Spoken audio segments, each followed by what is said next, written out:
guys, welcome to another episode of Textory. Today, this episode's title, I admit, is a little clickbaity, but also it is the actual title of the text that we are dissecting today. So it's not even a clickbait, because that's literally what we're doing. So if you're American, brace yourself, but also it's not that bad. It's not quite what you expect. So today we are focusing on an article from 1895 from Metropolitan Magazine called "Are Americans Intelligent?"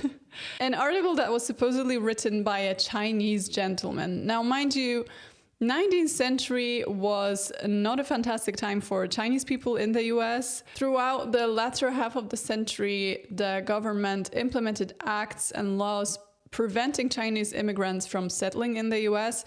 In 1875, Chinese women were forbidden to enter the country, basically to avoid Chinese families settling there. And eventually, the growing anti-Chinese sentiment resulted in the Chinese Exclusion Act of 1882. And interestingly enough, it was the first act of its kind to prevent an entire nationality from immigrating to the US. And this act has sort of shaped the way immigration was treated legally later on in the 20th century. But of course, this all applied to working class people, because anyone rich or anyone influential would not be getting such bad treatment. And the article we're reading today is sort of a proof of this, because even though it takes place in 1895, which was still very much a time when Chinese were excluded from the US basically, it still starts off like this. Editor's note. At least one of the distinguished gentlemen composing the Imperial Chinese Commission, which august and interesting body of social investigators has just sailed away from our shores, will devote himself at once to a book dealing largely with American manners and customs. This volume will doubtless arouse worldwide attention. It is the good fortune of the Metropolitan Magazine to be able to present at this time the views of the Chinese gentleman who, though preferring to remain incognito, does not take advantage of his anonymity to criticize America and the Americans in any but a calm and, it must be confessed, a just and truthful manner. Now, we don't know the identity of the Chinese man in question, but he seems to be high-ranked, as the stories mention senators, parties with rich people. But what's even worse, we can't actually be entirely sure that it was, in fact, written by a Chinese person. It is just as likely that someone at Metropolitan Magazine spotted the interest that the Chinese diplomats were gaining and just wanted to milk it. It's also very likely. But whether it is the real deal or not, it does point out things that I find incredible, that they're still relevant almost 130 years since the article was published. So let's dig into it.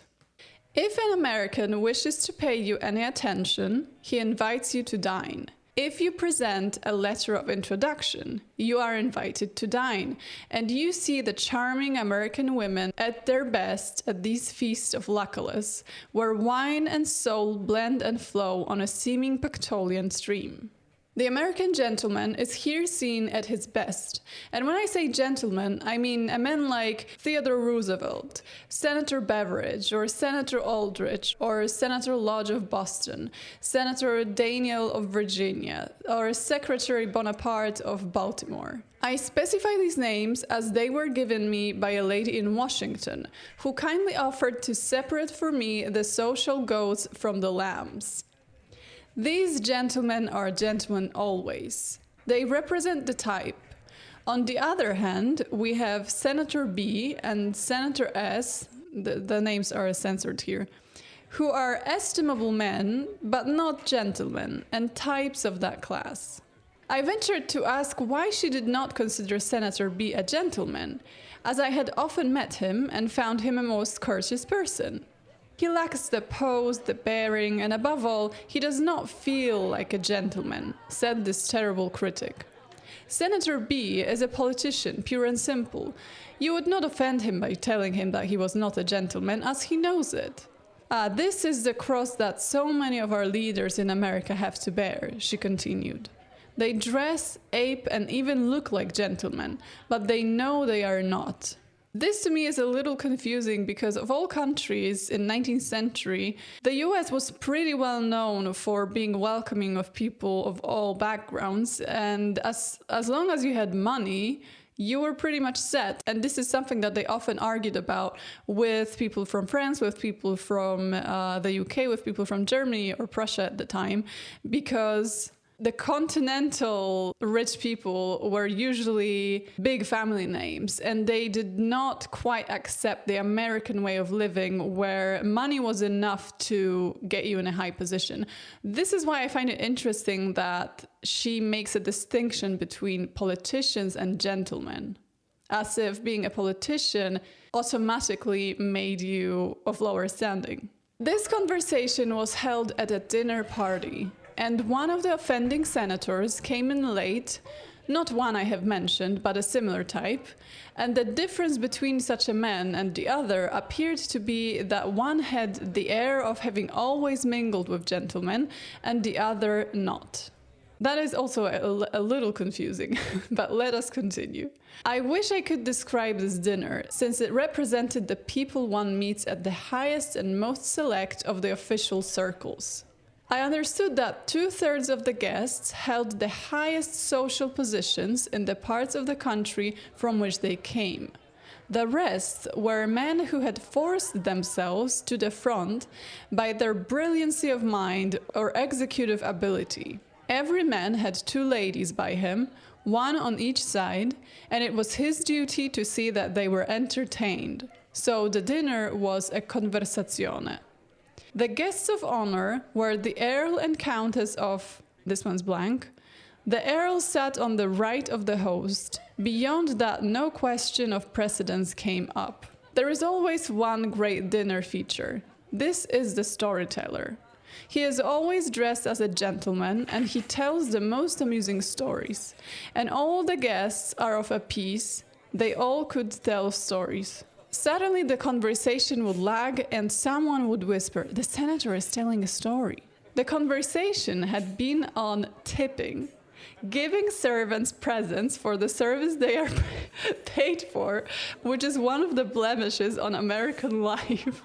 This is my favorite part of the article. This is still very much a loud conversation that we're having around the American tipping culture, why it even exists, why are the staff that is waiting on you, why are they not paid enough to make a living without the customer additionally giving them money? And this apparently goes way back because the whole anecdote is centered around tipping a maid. "My wife isn't here," said the senator, "so I will tell the story. Her mother, my mother-in-law, has been spending the winter with us. Here everyone laughed, but myself, and they all laughed heartily when I said I couldn't see anything funny in such a visit. I suppose it was some insidious joke." Mother-in-law jokes, also very old, also go way back. "My mother-in-law on leaving failed to tip the maid who had been very attentive to her. So when she left, to prevent the servants from talking, I gave the girl $10 saying that it was from the departed guest. At that moment the bell rang and in stepped my mother-in-law. She had missed the train. This was hard luck enough." Laughter from everyone. "But before I could intervene, the maid stepped forward and making a little Swedish courtesy said, 'I wish to thank Madam for the $10 she left with the master for me.'" So basically, back then, it was also sort of a point of honor to tip. You know how people talk badly about people who don't tip because it seems unfair to the people that are not making enough just working? He was worried about staff talking about his mother-in-law being basically skimpy. I have a list of over 40 different mother-in-law stories, all making light of this relative that in China is highly respected, and I was surprised when all the guests laughed. Aside from the question of a joke on a near relative, it appeared to me bad form, as they say, to joke at the expense of the wife. I mean, fair point. Chinese gentlemen coming through with some feminist wisdom. I do believe that mother-in-law jokes are very misogynistic, because why are there no father-in-law jokes? Let's keep it equal, you guys. I mentioned this to my companion, at which she laughed heartily at my innocence. The senator had merely used his wife and his imaginary mother-in-law to aid in the effect of the story. He was not even a married man. It reminds me of those memes about neurotypicals lying for fun. The conversation drifted upon the subject of unhappy marriages, and I startled the guests by venturing the suggestion that one cause of trouble was they expected too much of one wife. Some rich men in Asia have 100 wives, and divorce is unknown. A Mormon come to judgment, said someone. You are fighting against nature, I said. Man is the highest animal, yet your peculiar religion, or the adoption of your religion, permits a man to have but one wife, when nature intended him to have as many as he could support. In all animals, in all the higher animals, the male has a herd or a number of wives, as did the prophets of old. This is your trouble today, lack of wives. Consternation was depicted on the Earl's face, and I saw that I had put my foot into it. Someone kicked me under the table, and one of the guests, to divert attention, doubtless from my line of thought, told this story. A man and his wife had not spoken for years. One occupied the second floor and one the third. They never met. Finally, in due course of time, the man found himself dying. The priest was called, and he received the last offices of the church.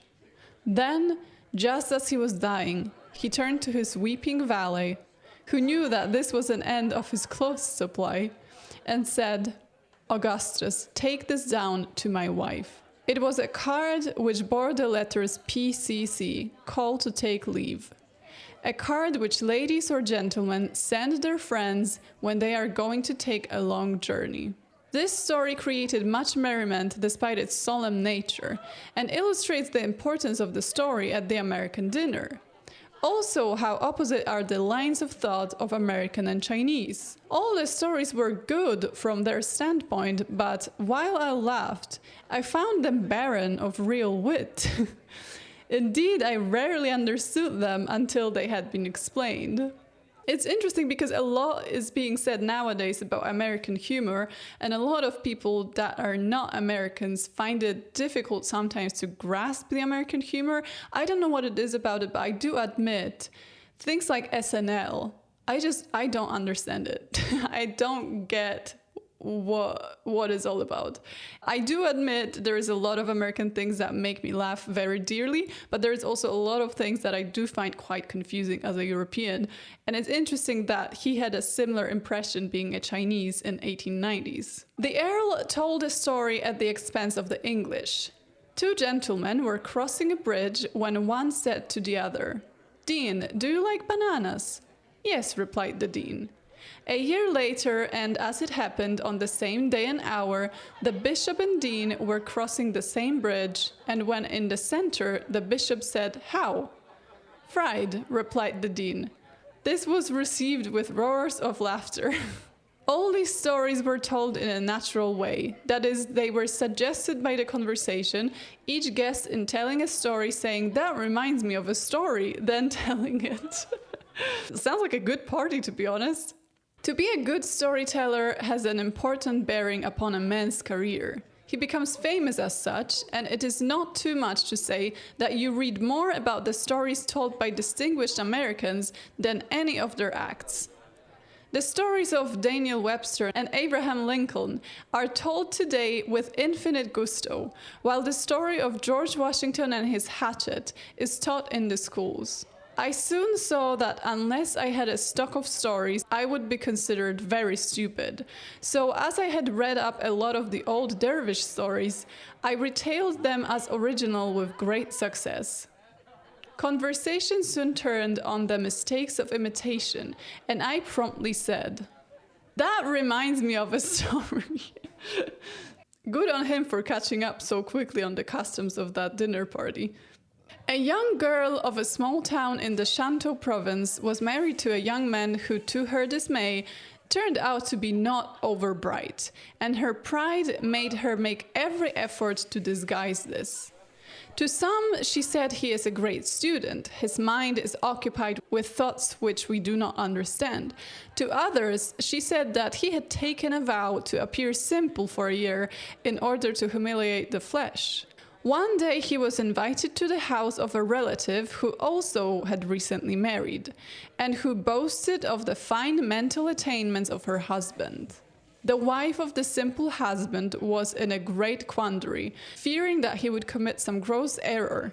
So she urged him to follow the actions of this distinguished man, and do just as he did, all of which he promised. Late in the evening he returned, and his wife seized him and said, "Did you disgrace us, or did you do exactly as your uncle's nephew?" "I copied him in all except the frothing at the mouth," was the amiable reply. It appeared later that the man selected as a model by the wife was subject to fits, and when he fell upon the floor, the visitor flung himself down also, and imitated him so closely that everyone supposed that he too had fits. As the Americans say, I brought down the house with this story.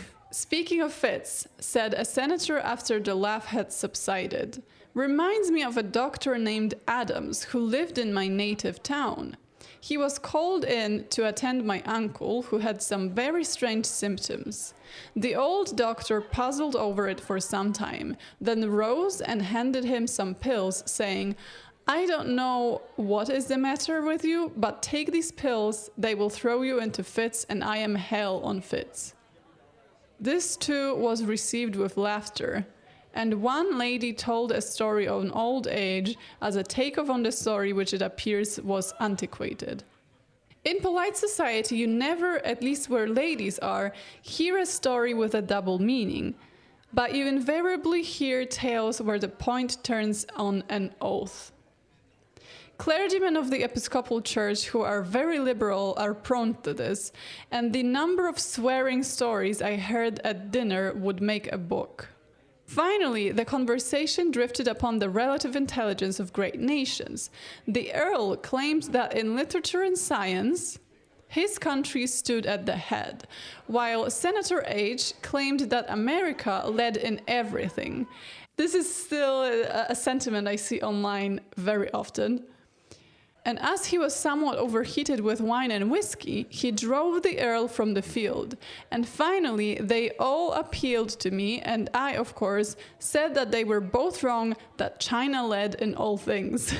This discourse of the US being in a race with China towards world dominance is... I did not realize it's that old, that's all I'm gonna say. It did not take me long to learn that the gentlemen present were well posted on but one side, and this was particularly true of the ladies. One of the latter made the claim that American women led all nations, and when she was through and had received the congratulations of all, I said, "Madam, the statistics of your countrymen and countrywomen are not so flattering." And amid dead silence, I told them in a general way what I knew about the intelligence of the Americans, and in about the following words, my opportunity having come as I was requested to respond to a toast. I said, "You have in America a population of 90 millions, more or less. According to your claims, 9/10 of these would be above the average. What are the facts? Out of this enormous body, you have but 12,000 or 14,000 men and women who have achieved enough intellectual prominence to lift them above the average. Of all these, but a 12th or 14th are women. So out of 90 million of souls, you have but 1,400 women who have shown brains sufficient to place them on a plane above the common herd, who live and die without being heard of. Of this small group of pseudo-intelligent people, about a fourth live in New York, and New England produces the most. In China, we have 600 million souls, according to some estimates, and 400 million according to others. And the percentage of ultra-intelligent men is 50 times as large as in America. Our principle is education. True, it is not like your own, and some of your illiterate politicians appear very strangely educated to me, as in our country we have had what is virtually civil service for ages, and every office holder keeps his position by virtue of his having passed a very severe classical examination.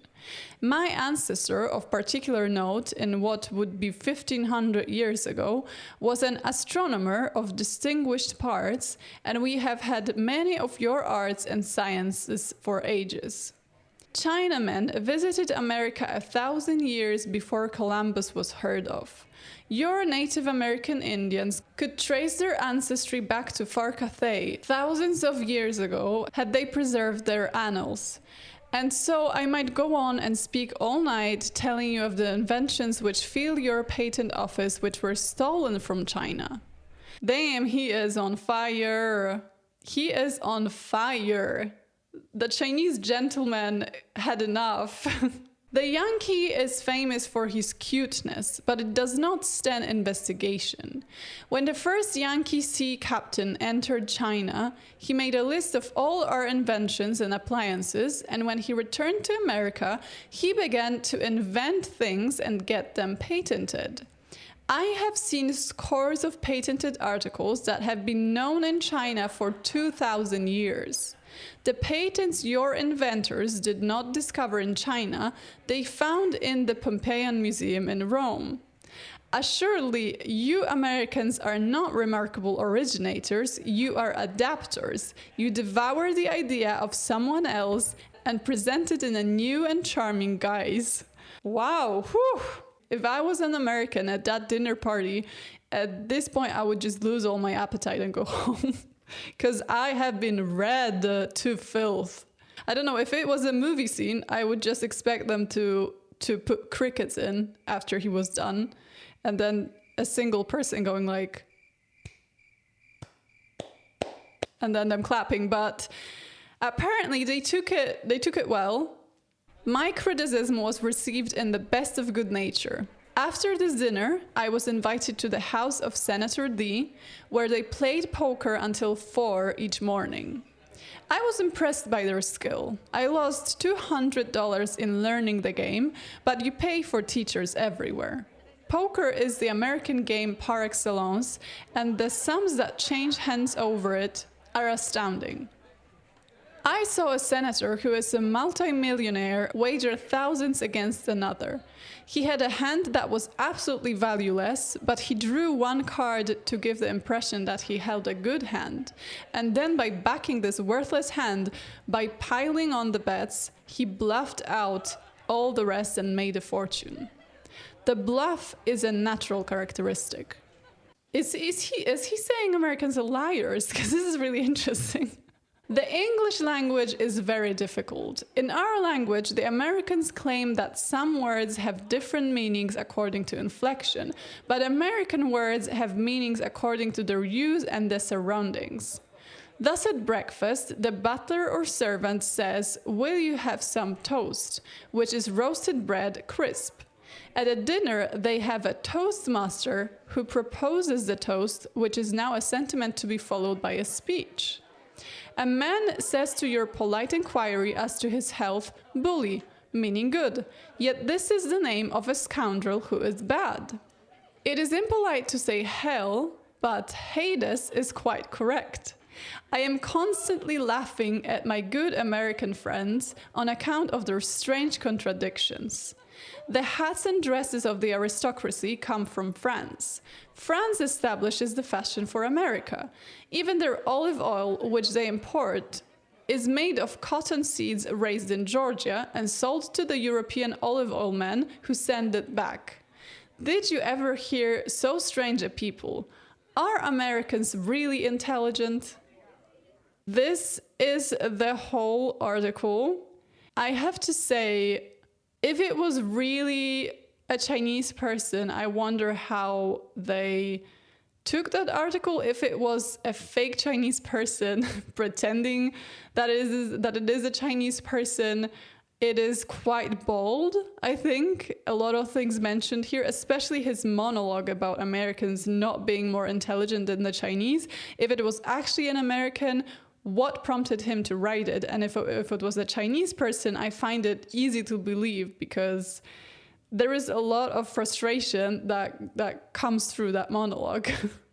But overall, the image of Americans that he paints, to me, is very cohesive with other stories of Victorian time Americans that I have read. Like, if you read Edith Wharton's works, the way she describes 19th century Americans is very, very similar to the way they were described and presented in this article, which makes me believe that it must have been, at least in some way, a good representation of what rich Americans at the time behaved like, what they talked about, what the dinner party that he's mentioning felt like, looked like. But how he was actually treated as a Chinese person, if he was indeed at that party, if it was all true, we will never know. I'm assuming, again, since he was a diplomat, and since he was probably a wealthy person, he would get a completely different treatment than most Chinese people in America in the late 19th century. But it is still interesting that an article comparing those two cultures was even published at a time where the tensions between the Americans and the Chinese immigrants were so high. Chinese people definitely weren't America's favorite at the time, and probably still aren't, as we know from violence against Asian Americans. So, not much has changed, and as we often come to this conclusion, it feels like some things just go way, way more back than we would expect. Even the astonishment with which we observe American tipping culture, anyone that's not American, is just difficult to grasp. And it was already the case in 19th century, which I do find really interesting. So let me know what you think. Let me know if you think that the Chinese gentleman was right. And I'll hear you in another episode. Thanks for listening, and bye!